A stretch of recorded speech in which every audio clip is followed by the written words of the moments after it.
Good afternoon. It's Friday, the 5th of December, 2025, just after 1 o'clock. Welcome to UK Column News. I'm your host, Mike Robinson, and my co-host in the studio today, Patrick Henningsen. Welcome to the programme, Patrick. Great to be with you, Mike. And we'll be joined today by journalist Tim Norman.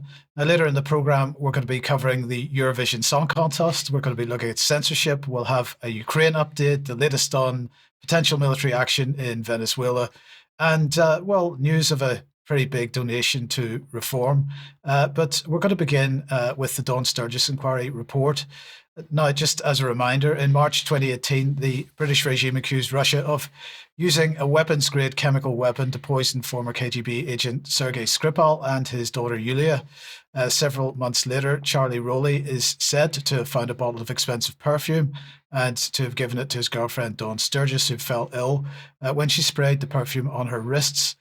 She subsequently died. The clamour from the British regime is that the bottle contained enough Novichok to kill thousands of people.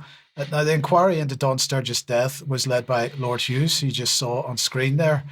So let's have a quick listen to a little bit of what he said when he was introduced. Good afternoon. For those who haven't been at earlier hearings, I'm Anthony Hughes, and this has been an inquiry into the untimely death of Dawn Sturgess. It was established in March 2022 when I was appointed to chair it. So, in summary, the conclusion of the report is that Dawn Sturgess died an innocent victim of an attempt by officers of a Russian state organization to conduct an assassination on the streets of Salisbury using a highly toxic nerve agent. The conduct of Petrov and Bolsharov and their GRU superiors and those who authorized the mission, up to and including, as I found, President Putin, that conduct was astonishingly reckless. There is a direct causal link between the actions of all those individuals and Dawn Sturgess's death. And they, and only they, bear moral responsibility for it.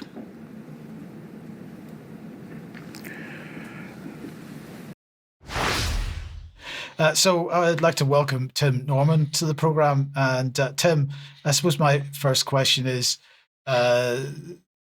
there a direct causal link between the death of Dawn Sturgess and an alleged Novichok attack in Salisbury? Well, that all hinges on the question of this bottle. That's the causal link that the UK establishment and Lord Hughes is trying to make, because this is the bottle that, as he said in the introduction, allegedly was picked up by Dawn Sturgess's boyfriend and given to her. But it's very important to understand that his testimony is the sole foundation of this entire narrative, whereby he picked up a bottle, gave it to Dawn, she sprayed herself, which is a question in itself when you think about a chemical weapon. Would you really spray that? But that is a narrative. And then she died, and he calls the ambulance. That entire section of story belongs only to Charlie Rowley, and Charlie Rowley is a admitted alcoholic and a heroin addict, and indeed a convicted petty criminal, whose previous girlfriend 2 years before had died of a heroin overdose in his flat, in his presence. He just put her to bed, knowing that she'd taken a heroin overdose, and she died. So he didn't appear before the inquiry, and this is really the critical factor, I think, that shows how the inquiry sort of failed the Sturgess family in many respects, because he's the key witness, and the inquiry simply failed to produce him. I would suggest, because if they did, everyone would see for themselves that he's an extremely unreliable witness, and the narrative had a very, very shaky foundations. If for him not appearing at the inquiry? Beg your pardon, sorry. What reason did they give that he did not appear at the inquiry? Health issues. He's, apparently had his memory affected by Novichok. So the inquiry has to rely on 6-year-old transcripts of police interviews that he gave at the time. And there's some of them are sort of bordering on the comical. There's the police are effectively trying to suggest to him that he found this bottle. They don't really know. He doesn't know where. He denies he doesn't recognise the packaging when it's showed to him in the first instance. He says, I think I found it on the floor. It might have fallen out of my pocket. It could have been in Amesbury. It could have been in Salisbury. I don't know. He just simply has a blank on it.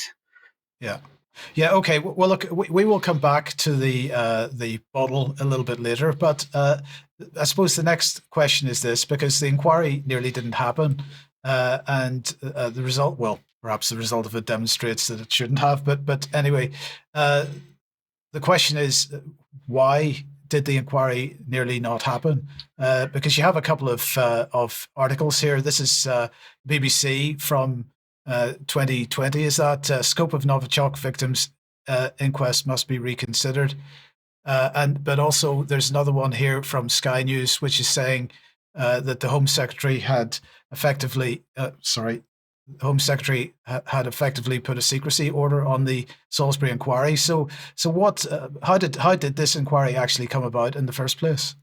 Well, that's it. I mean, when you hear Lord Hughes speaking, as we just did, you'd be forgiven for thinking that the British establishment established this inquiry purely to help the Sturgess family understand what happened to their loved one, and in interest of transparency and due process and justice and so forth.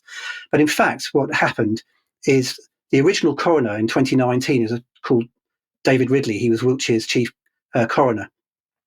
Held a very limited inquest, and he said, I don't want to investigate Russian state culpability in Dawn Sturgess's death, and I'm not even going to investigate the provenance of the Novichok, where this Novichok chemical weapon allegedly came from.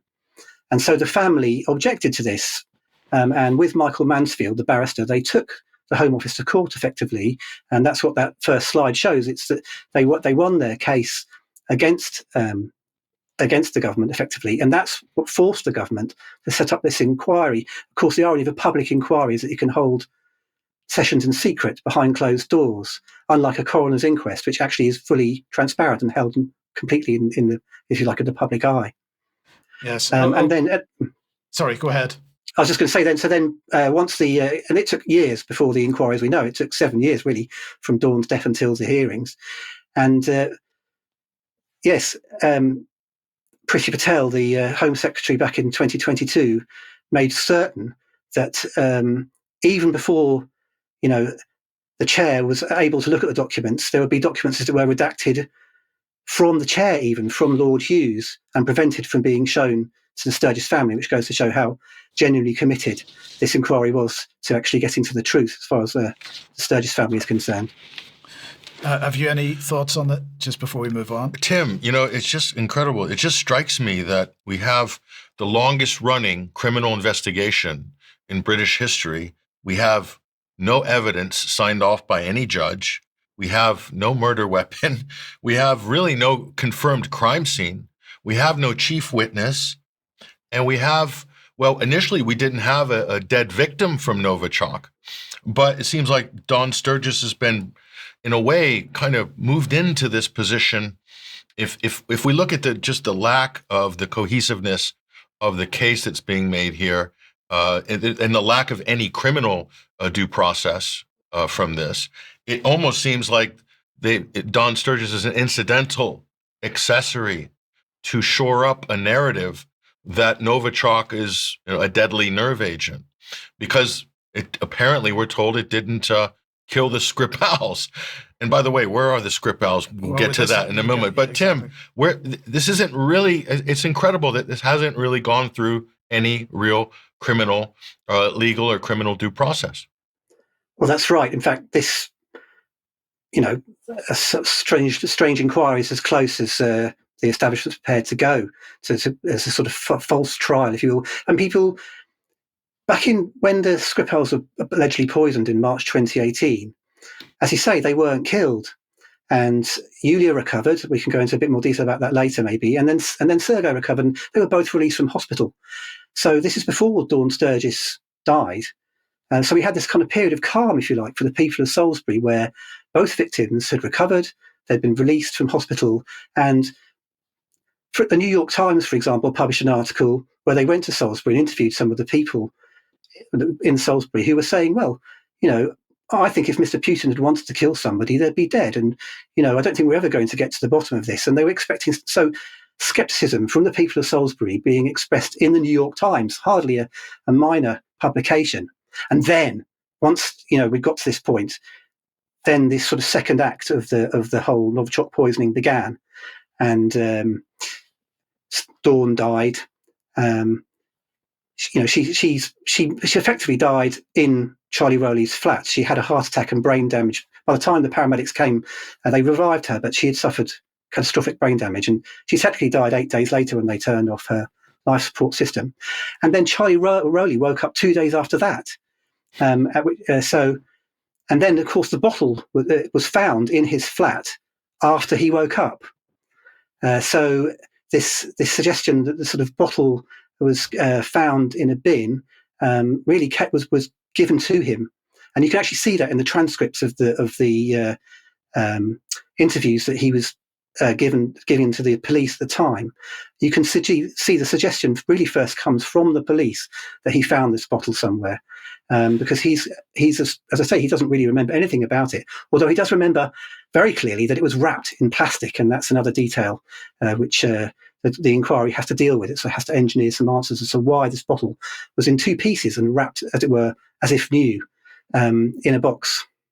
Well, look, let's see if we can deal with this bottle once and for all here, because first of all, let's bring up the page from the Dawn Sturgess inquiry report here. So that's the front page of the Dawn Sturgess inquiry report, and highlighted here is section 4.71. The larger sachet had been cut open unevenly. The sachets appeared, particularly the smaller of the two, to have both original manufacturer's sealed edges, but also an additional heat seals consistent with subsequent application by the kind of domestic sealer readily available for kitchen or similar use.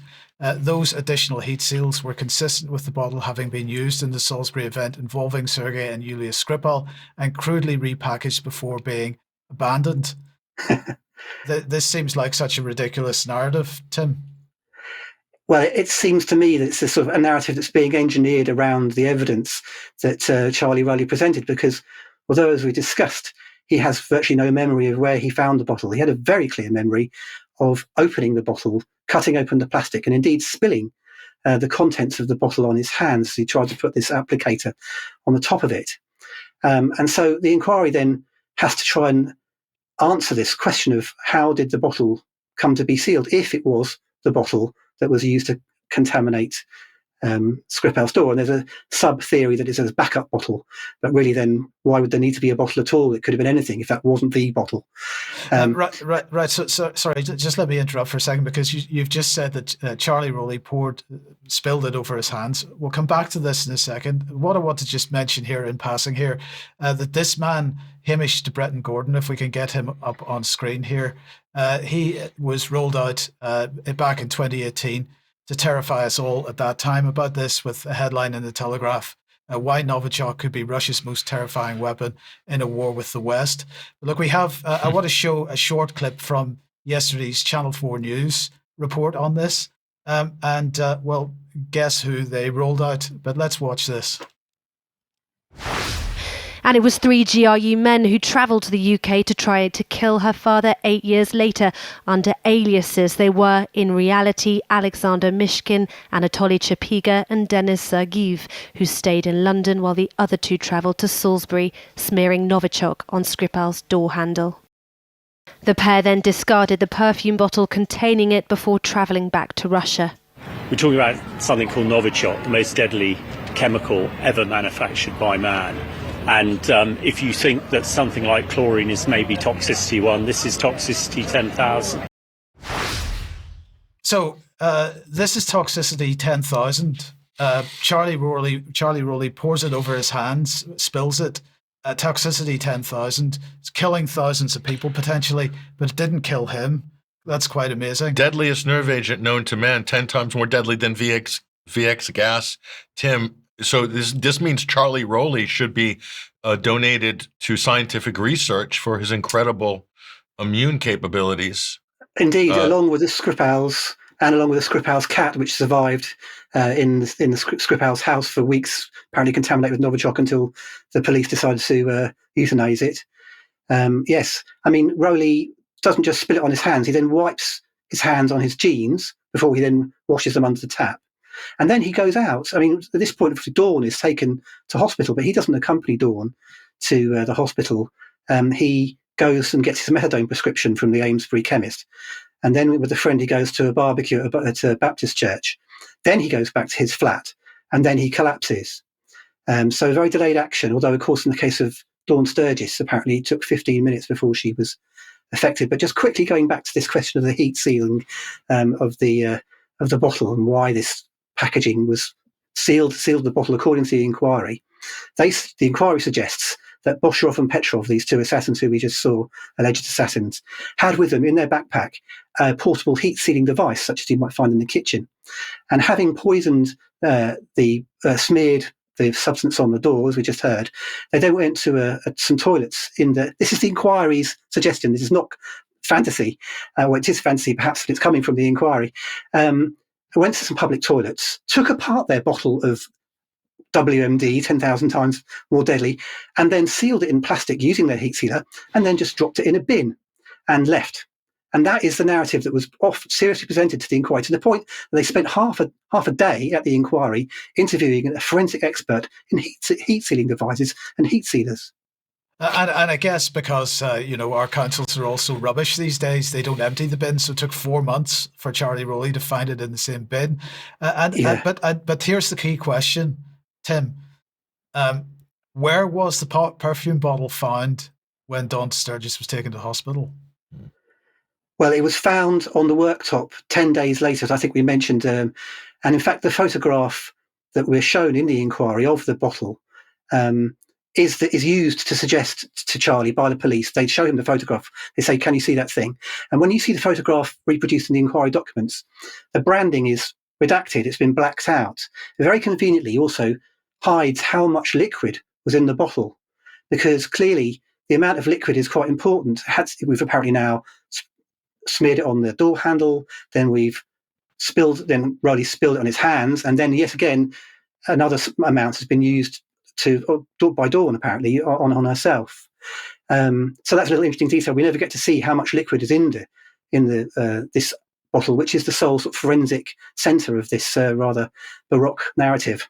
Right. So just let me understand this. We're absolutely clear about this, that according to the inquiry report, the bottle was found in the flat. No, I mean, we know for a fact that's where it first appeared, and it appeared 10 days after the event. The flat was thoroughly searched by the police. But in terms of the report, it concedes that Rowley really has no idea where he found it. His account changed constantly, and it was unable to determine, really, he's unable to say where it was found. No, I'm talking about when Dawn Sturgess went to the hospital. Yes. It was definitely in the flat at that time. Oh, no. Well, we don't know that. We know the first sighting of the bottle, if you like, is 10 days after the Amesbury flat poisoning, when it apparently is first seen on the work surface in the kitchen. And that's the first of Charlie Rowley's flat, right? Of Charlie Rowley's flat. So, yes, Charlie or Dawn's flat? Charlie's flat. It's Charlie's flat. I'm sorry, to say Dawn. Yeah. Yes. Yeah. So this is very confusing, right? Because we've got a video clip of Ben Wallace here, who, of course, was Secretary of State for War/Defence. Let's have a listen to what he said about this. And I first went to Ukraine in 2016 as Security Minister. I remember thinking something had changed when Putin used nerve agent at Salisbury. That was the real wake-up call, that this was a man who supposedly had been on a journey from the Soviet Union, authorizing the use of a banned substance, nerve agent, on the streets of a county town without any real regard. I remember going to see the discarded perfume bottle, which was 98% pure. It would have killed 3,000-4,000 people if it had been distributed differently. It had just been chucked under a bush in a park. We went to a small park in Salisbury, and I went with the Chief Constable and the head of terrorism. And he was saying, "I'll show you where it is." And there was a man sitting on the bench eating his sandwiches. And these policemen and spooks were pointing at the bench he was sitting on, and he looked up, and I thought, I can't tell him. So I don't get why everybody was laughing there. Here we have a Secretary of State talking about being taken to a scene of a crime by the Chief Constable where there's a perfume bottle which is enough stuff in it to kill 4,000 to 5,000 people. That place is apparently not cordoned off. We've got a guy sitting eating sandwiches on the park bench, Patrick. But no one in hazmat suits. No one in hazmat suits. But the key point here is we clearly have no narrative, because he's saying it was found under a bush. The inquiry's saying, well, we don't know what the inquiry's saying, but it was apparently found in Charlie Rowley's flat. So where was this blooming? This perfume bottle is absolutely. It's like the magic bullet for JFK. It seems to be in multiple places at the same time. But I mean, even by Ben Wallace's standards, that's just a bombastic and outrageous statement. I mean, this goes in the Hall of Fame of his gaffes, which is a huge pantheon of bloopers. But I mean, this is just next level. I mean, that's the defense secretary absolutely talking. Absolutely. And my question for you, Tim, is why, if this inquiry was in any way serious, why would they not have called Ben Wallace to testify about what he said at that event? Well, indeed. And why didn't they, for that matter, call the Skripals? And we're expected to believe that the UK's sort of security network is incapable of protecting them, such that, if they were to appear by secure video link, which of course happens in court cases all the time, they would somehow be tracked down by Putin's strangely incompetent assassins, who would presumably once again fail to kill the Skripals with the most deadly nerve agent known to man. Yes. But yes, I mean, there's many witnesses that they could have called. I mean, there are plenty of the medical staff. The medical director of the hospital is another very important witness that the inquiry should have called, because she was, of course, in charge of the whole hospital during the response to the both Novichok attacks. Right. Well, look, we'll get on to that in just one second, Tim. But before we do, I just want to remind everybody what Sally Davies, who was at the time chief medical officer, said. Let's just have a listen to this.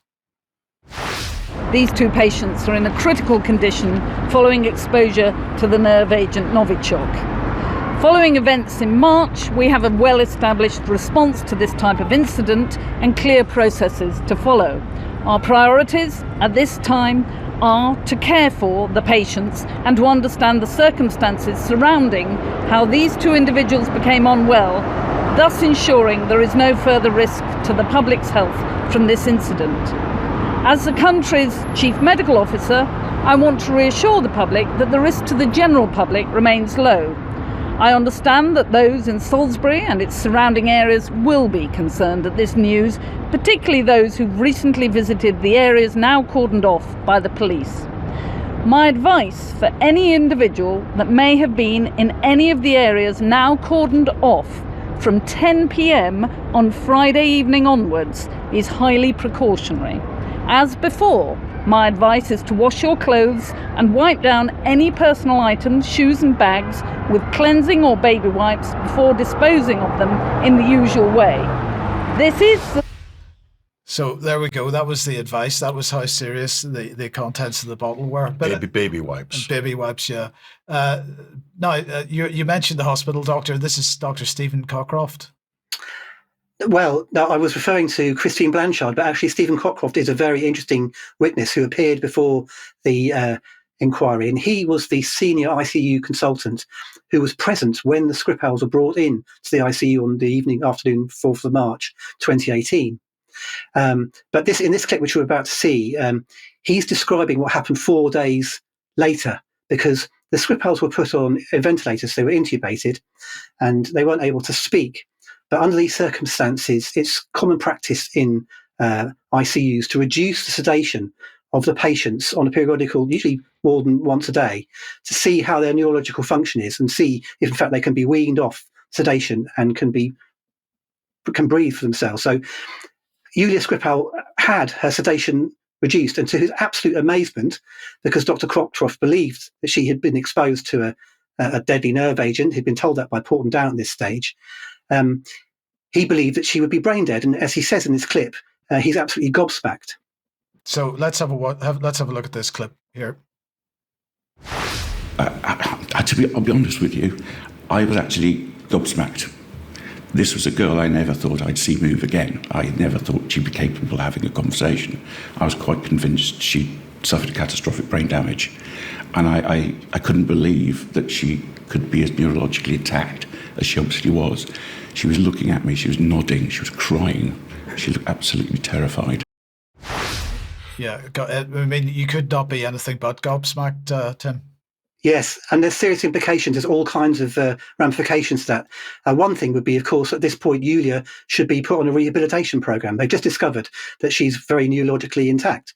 She should be almost immediately, she'd be given a brain scan, and she should be rehabilitated and moved towards coming off ventilation. Instead of which, as far as we know, she simply spent the next 3 weeks under sedation without any further sedation holds, while the geopolitics of the Skripal affair, as it were, unfolded outside the hospital. Yeah, okay. We can't let real medical conditions get in the way of the narrative, Mike. No, absolutely not. But D-notices were a thing. Well, it just brings us to the question of media management and narrative management. And I have to point to this excellent report here by the Grey Zone.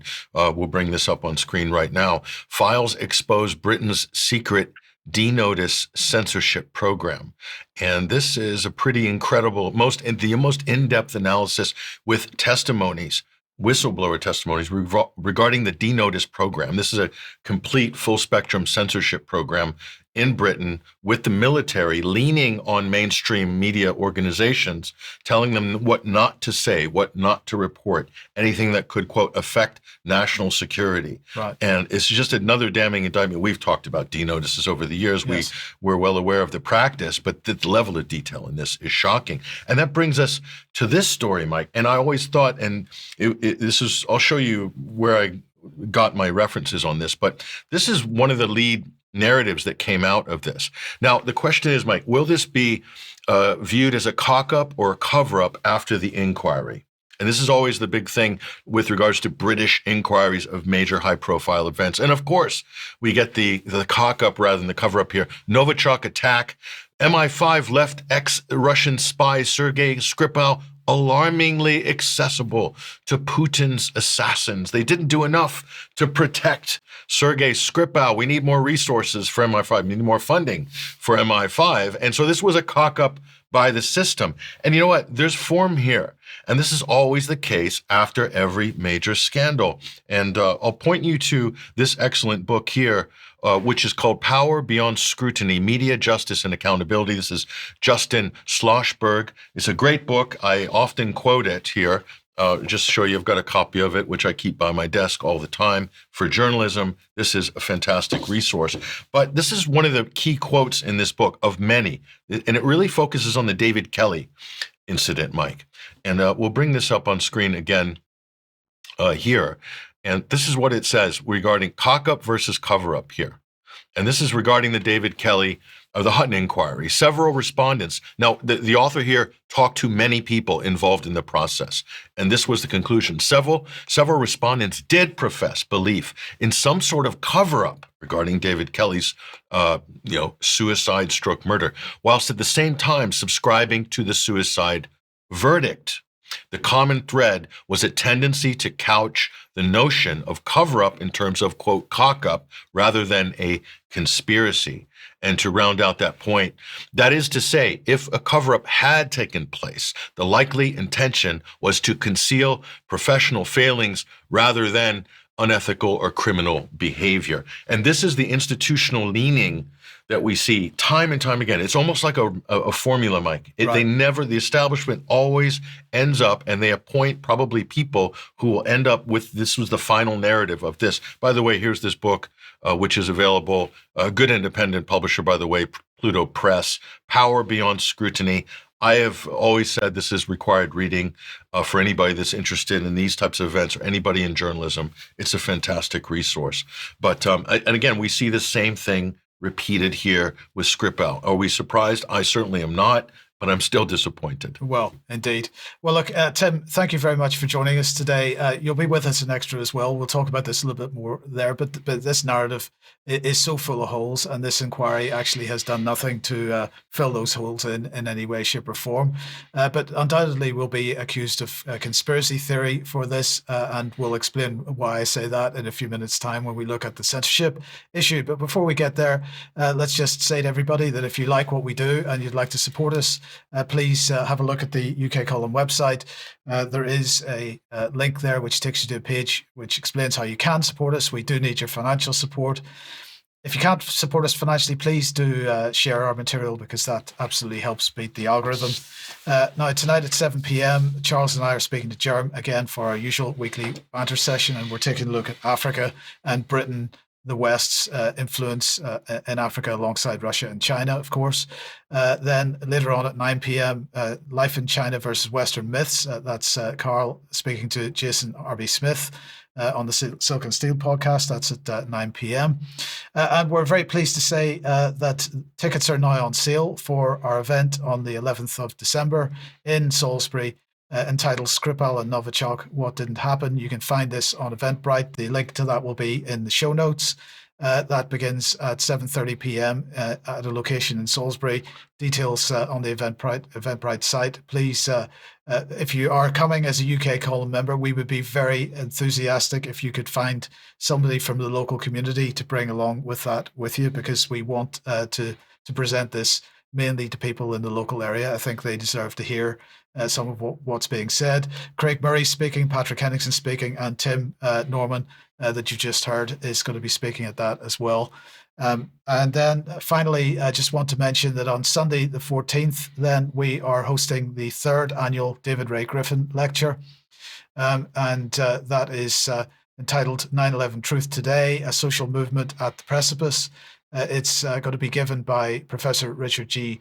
Elfritz. And, well, you can see on screen there who else is going to be taking part. Jason Burmas, James Corbett, Sandra Lara Toda, and Madhava Sethi is going to be chairing the event. So that's going to be live streamed on the UK column and on ic911.org.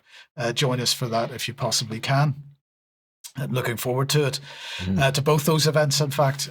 So now, Patrick, let's come then on to the issue of Ukraine and what's been going on there. It's important that people understand the update on this, because all these countries are involved in it. Britain, of course, is also very much involved in it. So where are we on the negotiations on this? And very entertaining image. We'll just remind you, the Russian dolls. Zelensky has been added to the street side Russian doll collections in Moscow. If you travel to Russia, you will have seen this. It's very interesting indeed. Now, how's the media reacting, Mike, to some of the recent statements regarding what Russia's saying, what the U.S. is saying? Here's The Guardian straight up, and you can see that this is the level of propaganda. You see the headline, Russia is ready for war with Europe. Of course, when you read the text, Mike, in the context of this is a much broader conversation. But it's interesting how the warmongering Guardian has chosen to use that as their headline. Here is the actual statement in context from President Putin.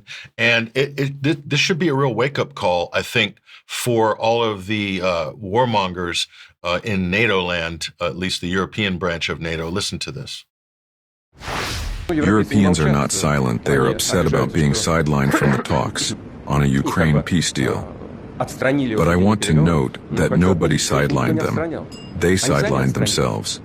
For a time, we had close contacts with them. Then they abruptly cut ties with Russia.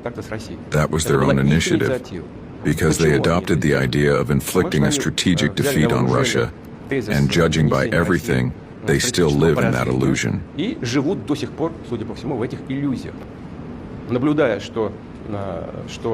Seeing that they don't like today's results, they have started obstructing the current U.S. administration and President Trump from achieving peace through negotiations. They themselves refused peace talks, and now they are hindering President Trump. Thirdly, they have no peace agenda. They are on the side of war.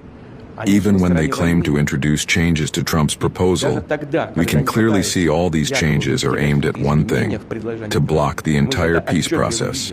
They put forward demands that are absolutely unacceptable for Russia, and they know it. The goal is to later blame Russia for the end of the peace process. Therefore, if they want to return to reality, based on the situation on the ground, as they say, then by all means we are open to that. We are not planning to fight Europe, I have said this 100 times. But if Europe suddenly decides to wage war against us and starts it, we are ready right now. There can be no doubt about that. The question is, If Europe starts a war with us, I believe that very quickly. This is not Ukraine. With Ukraine, we act in a surgical, careful way. You understand, right? It is not war in the full modern sense of the word. If Europe chooses to start a war, the situation can very quickly reach a point where there will be no one left for us to negotiate with. Well, I mean, that's pretty clear, and it's also pretty clear he's not threatening anybody there, quite the opposite. I think it's pretty clear. The U.S. does not want a confrontation with Russia. Russia does not want to have a war with Europe. But the rhetoric coming from the European leaders, Mike, says something else. Yes. It's like they do want a war with Russia. So what's interesting here is what Putin is, pay attention. Putin has identified a fissure between Europe and Trump and Washington, and he is absolutely using it. He is really hammering the wedge in there. Right. And by doing this, there's going to be a lot of back and forth, dilly-dallying between Washington and Europe and Zelensky, and Russia knows this. I believe they've priced this all into the equation.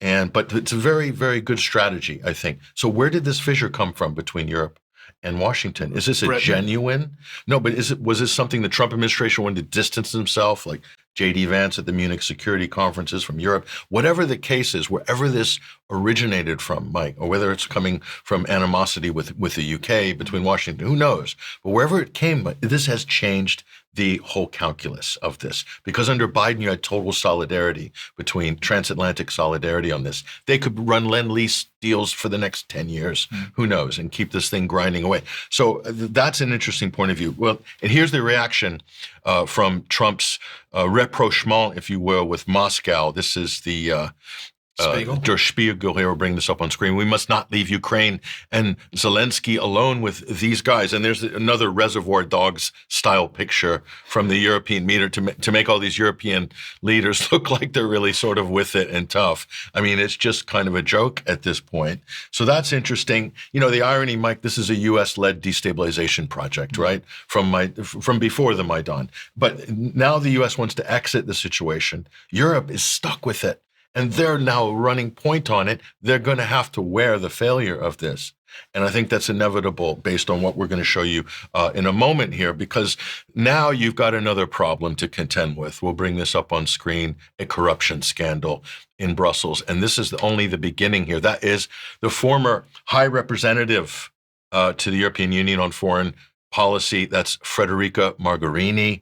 She is basically detained by the police under questioning for corruption regarding tenders, contracts, all sorts of graft and things like this. So offices have been raided, right? All of this has happened. So this is just, I think, a warning shot because there are other bigger scandals. Qatargate, von der Leyen's own vaccine graft as well that hasn't been fully. This could be something to placate the press, who knows? But this brings us back to the original question. Who is going to pay for Europe's war with Russia? And this was von der Leyen's recent pronouncements here. She's saying all over their new plans and schemes to finance Ukraine's needs for the next 3 years or something like that. But there's a problem. And the problem has come in the form of, guess who? Christine Lagarde. This is a battle of the alpha females here at the highest level. Mike, Lagarde says the ECB, the European Central Bank, will not violate the EU treaty, the Treaty of Europe, and allow Brussels to steal Russian assets to pay for the Ukraine war. She has given it the thumbs down. Here she is explaining why she's made her decision. What I have said very clearly, and what the team around me has said, is we will do everything we can, but we will not violate the treaty. It's not that we are refusing, it's just that we are saying we have to respect the Treaty of Europe in relation to the functioning of the European Central Bank. So when the fiscal space is not there, we have to find a way. And there are ways that have been identified, and in particular option 2 is one of the ways that has been identified, the issuance of bonds that would be specifically intended to finance Ukraine. More debt. The perfect answer. The bonds she's talking about are underwritten by Russia losing the war and paying reparations. Is that going to happen? No. I don't know. So it looks like no way out, really, for von der Leyen and company on this. So just a summary on where we're at. These are the key data points to pay attention to. We'll bring this up on screen here. Ukraine negotiations, key data points. Number one, EU corruption scandals abound. Bad news for Brussels, makes them weak right here. Rubio's absent from the NATO meeting this week. First time ever the U.S. Secretary of State has not shown up. You can read that two different ways. Could be Trump keeping Rubio away, or it could be Rubio basically blowing off NATO. Either way, it's a bad look for NATO and for their prospects of getting full solidarity on this issue. Witkoff snubs Zelensky in Dublin. Zelensky went to the Irish Parliament, did his normal grandstanding, and was supposed to meet Witkoff while Witkoff was on the way home from Moscow. Guess what?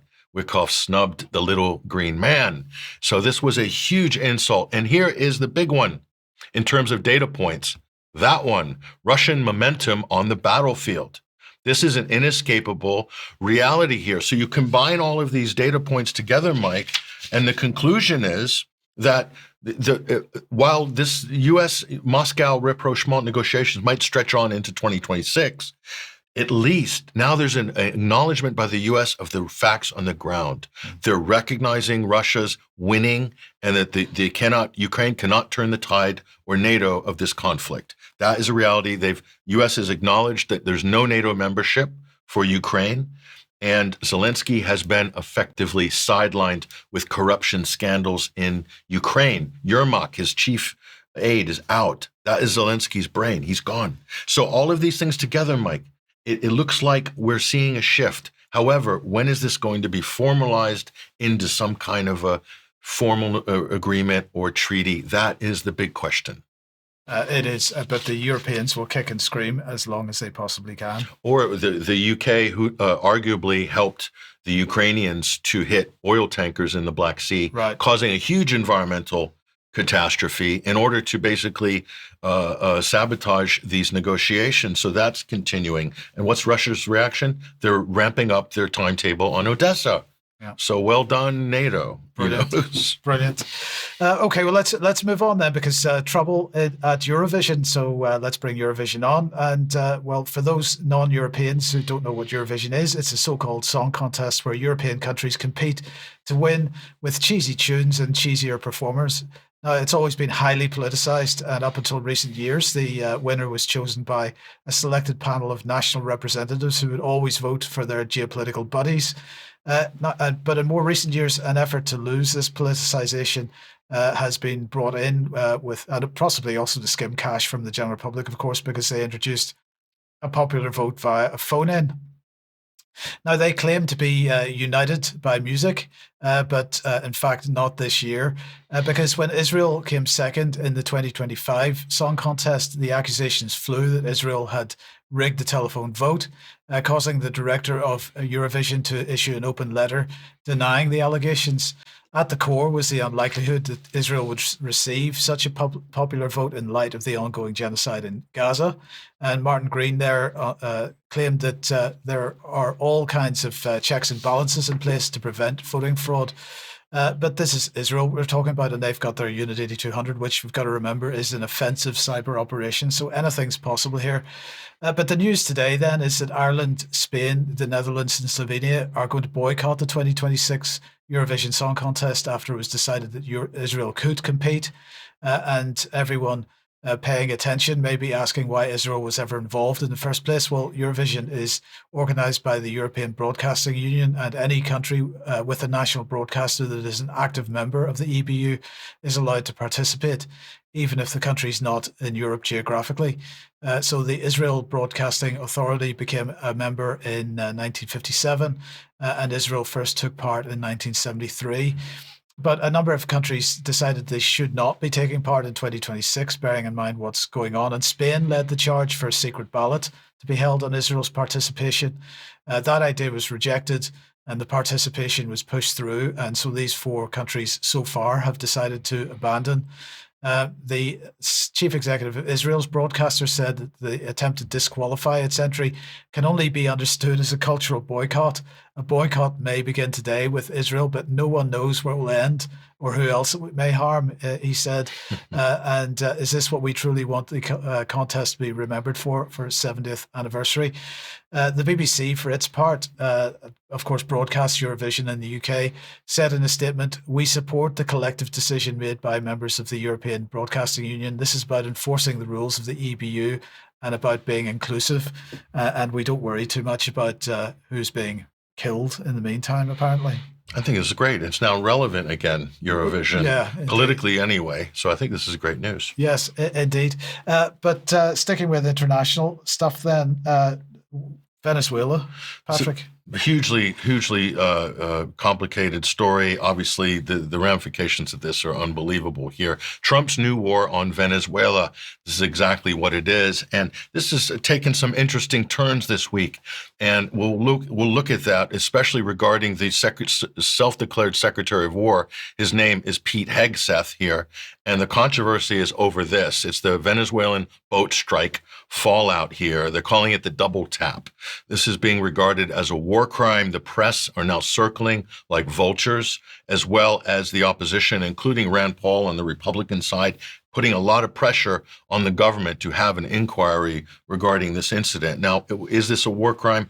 Is it not a war crime? This is obviously part of the national debate right now, but you can see clearly that this has damaged the Trump administration here. We'll bring this up on screen. Trump's Venezuelan boat strikes fuel war crime allegations. Are they legal? This is CBS News. So this is dominating the political conversation here. Certainly there's grounds for impeachment for Hegseth, but more than that, he would basically go under trial first in front of Congress, and then if it goes any further for war crimes, probably would get pardoned by Trump, because Trump has this habit of pardoning anybody who's a criminal, basically. I'll show you one in a minute. But this is what a defiant Hegseth tweeted. We'll bring this up on screen right now on his X account.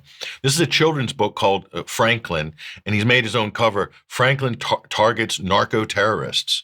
So, I mean, this is the maturity of the current defense secretary, calls himself the war secretary. This is the sort of stuff he's putting out. And if you think this is bad, he had to double down on this because he got a lot of stick for this. So what does he do? He goes and sticks this silly mem outside of the Department of Defense there. And that's Hegseth. You can see the tattoos on his forearm. His body is completely covered with tattoos.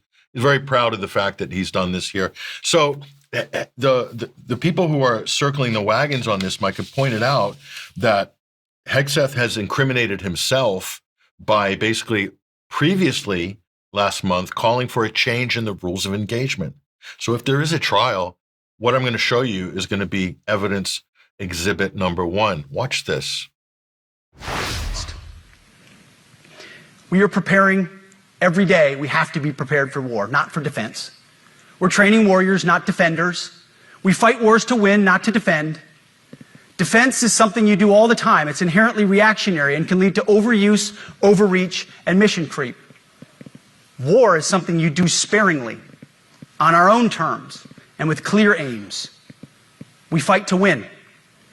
We unleash overwhelming and punishing violence on the enemy. We also don't fight with stupid rules of engagement. We untie the hands of our warfighters to intimidate, demoralize, hunt, and kill the enemies of our country. No more politically correct and overbearing rules of engagement. Just common sense, maximum lethality, and authority for warfighters. That's all I ever wanted as a platoon leader. Platoon leader. We got a platoon leader as the head of the Pentagon. Great. So who are the enemies of the United States? Well, with this new rule book that Hegseth and Trump are trying to foist on the United States and the world, if you can call someone a, quote, narco-terrorist, this is a new term, narco-terrorist, then basically it's carte blanche. You don't need any due process. You can just kill whoever and do it extrajudiciously and so forth with extreme prejudice.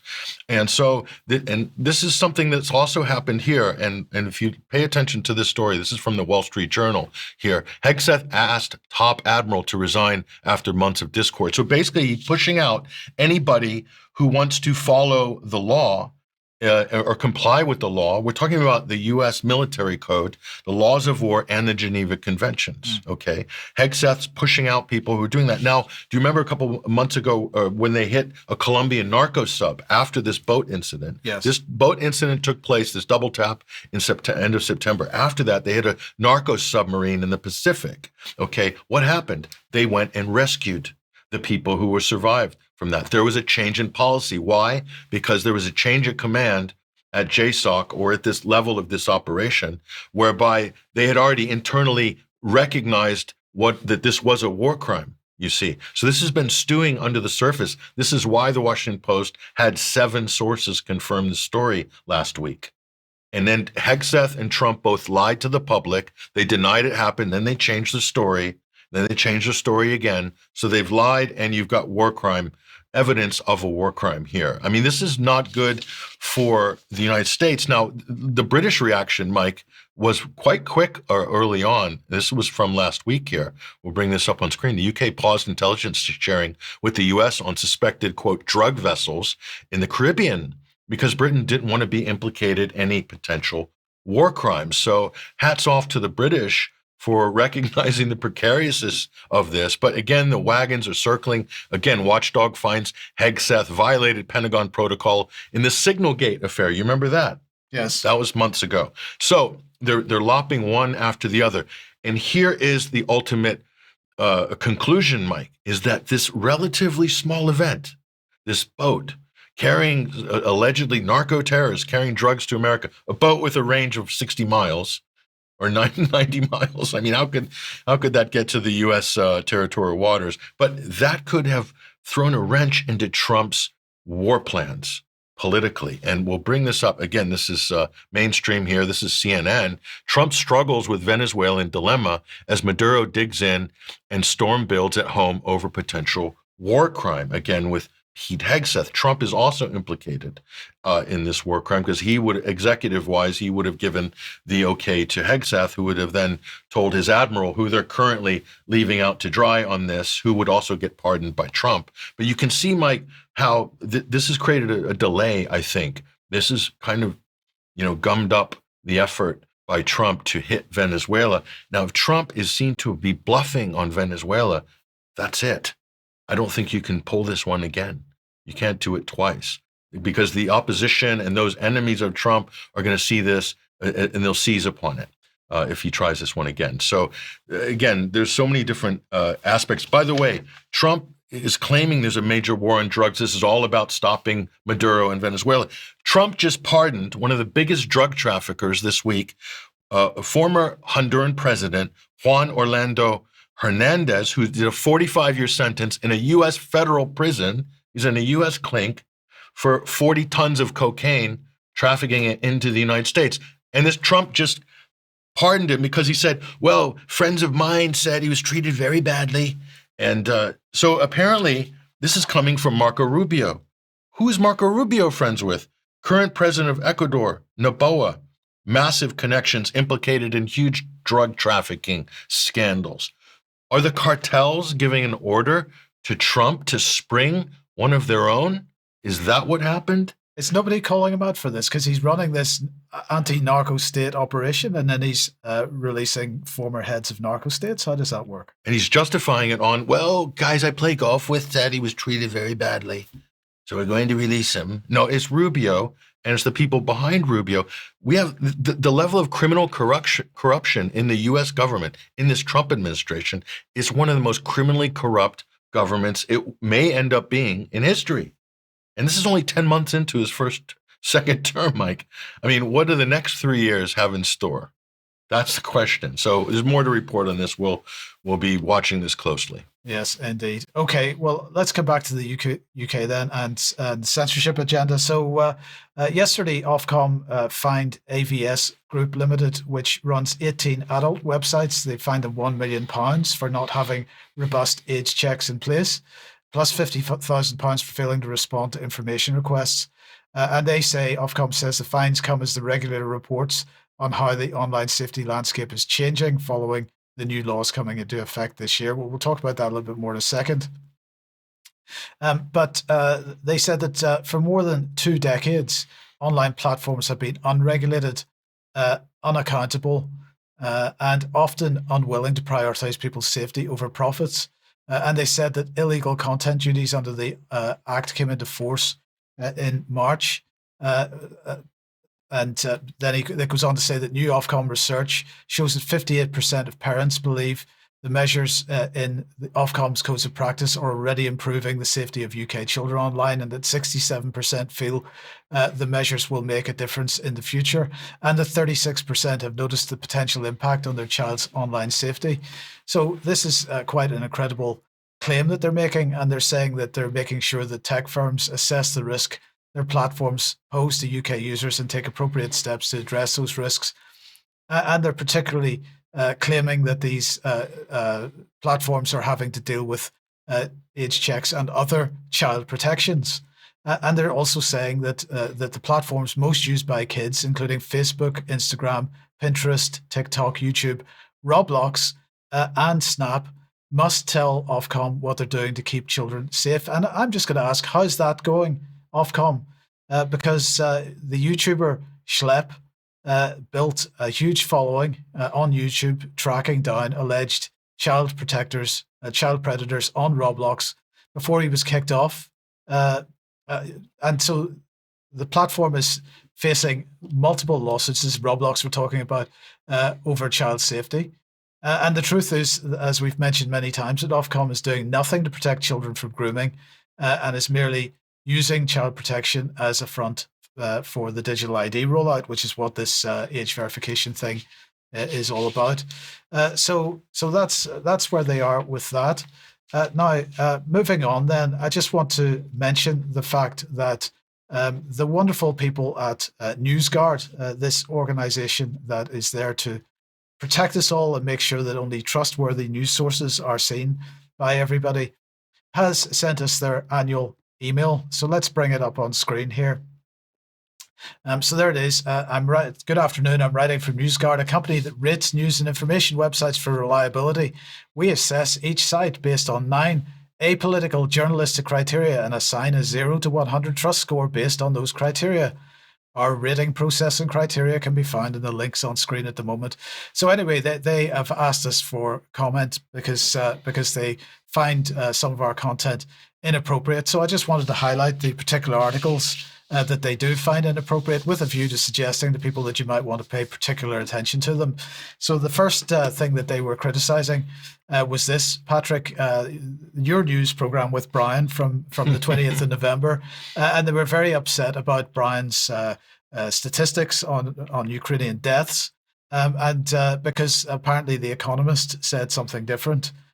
So that was the basis of their complaints. So the CIA was upset about... No, hold on. We'll come on to that in a second. Was upset about the casualty numbers Brian was presenting. I got it. Yeah, absolutely. And discussing an inconvenient truth with Del Bigtree. That was my interview with Del Bigtree. That was also deeply upsetting to them. And then, of course, green bottles, yellow cylinders, and the increasingly fantastical claims made in support of Syria chemical weapons narrative, part 4 by Dr. Piers Robinson. That is absolutely problematic to them. And the final example that they had was the question of whether vaccines have ever worked, one of germ warfare's. Roman Bystrionic, co-author of Dissolving Illusions, absolutely. one of the history of vaccines. Great book, by the way. Joe Rogan was promoting that book. So maybe NewsGuard need to get in touch with Joe Rogan. Anyway. Yes. So the question then is, what is NewsGuard and what are they all about, Patrick? Good question. Well, according to a 2023 question in the European Parliament, NewsGuard's advisory boards, as you pointed out to me earlier before the program, Patrick, includes Michael Hayden, former head of the CIA and NSA, and also Tom Ridge, the former U.S. Secretary of Homeland Security. Wait, hold on. So this is headed by a former CIA director. Well, he's on the advisory board. Yes. Oh, he's chairman of the board, or I think he's chairman, isn't he? Michael Hayden. He's anyway, of the advisory board. Wow. So it's full of spooks, including the head of the CIA. That's great. Very reassuring. Absolutely. And then we've got other formerly senior U.S. government officials, including ex-heads of the security, defense, intelligence institutions. They're listed amongst NewsGuard's advisors, according to this congressional report here. So could we call this a cutout Is this an intelligence government cutout? It kind of falls under that definition, doesn't it? Well, quite obviously, that's what it is. But they probably have people, they hire people coming out of university who want a job and who are well-meaning and want to get their foot on the ladder of the system. So they're probably doing the worker bees are doing their job, reaching out to nefarious websites like the UK Column and 21st Century Wire and Consortium News and others.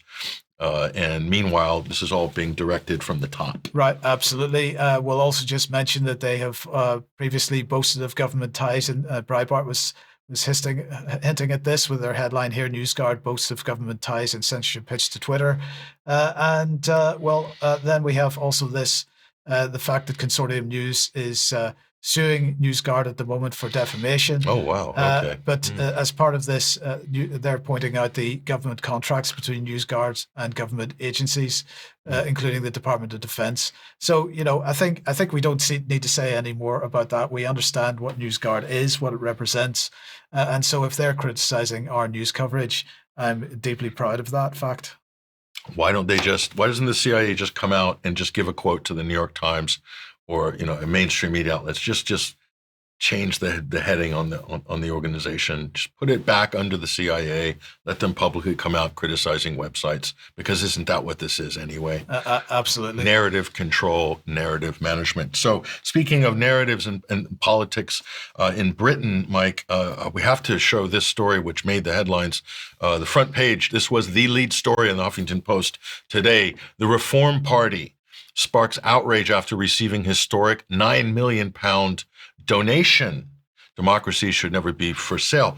Who made the donation? Let's take a look at that for a moment here. This came from, according to the Electoral Commission, Mike, revealed that Christopher Harborne, a Boris Johnson supporter and crypto investor based in Thailand, gave the party millions of pounds in just one payment on August 1st. And this is coming on the heels of their previous donations, including, 50,000 from Lady Rothermere. This is of Rothermere's Daily Mail fame. And this means that Reform received $10.5 million overall in the third quarter of 2025.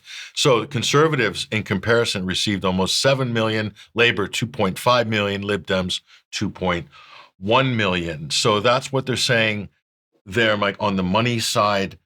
So the question is, first of all, is the crypto bros overseas coming in, backing Reform? Do Reform have grassroots? Do they have a ground game, first of all, for local elections to be able to have the kind of gains that have been attributed to the hype surrounding Reform? And can you actually buy your way into power in this fashion in Britain? What do you think?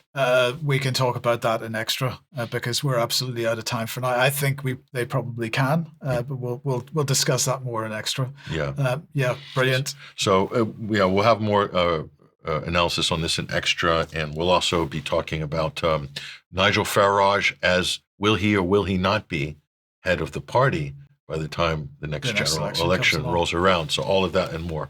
Good question. And Tim Norman is going to be joining us for more on the Skripal affair. So stay with us. We'll see you in a few minutes.